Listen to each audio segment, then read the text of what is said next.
not working. Step-by-step fix. 1. Wait for SSL activation, 24 to 48 hours. When you connect a custom domain, SSL certificates may take up to 48 hours to activate. During this time, Shopify may show SSL Pending. I heard 2. Ensure correct DNS settings. For SSL to work, DNS settings must be correct. Record type, host, points to, a record, ACR 23.227.38.65, CNAME, www.shops.myshopify.com. Do not use domain forwarding or masking. This breaks SSL.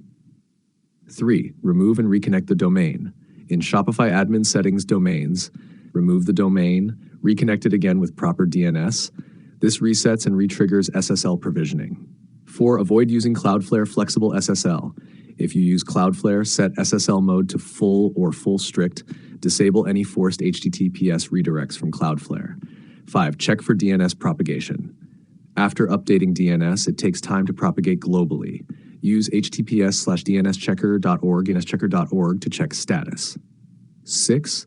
Contact Shopify support. If SSL remains pending for more than 48 hours, contact help.shopify.com. Title ideas.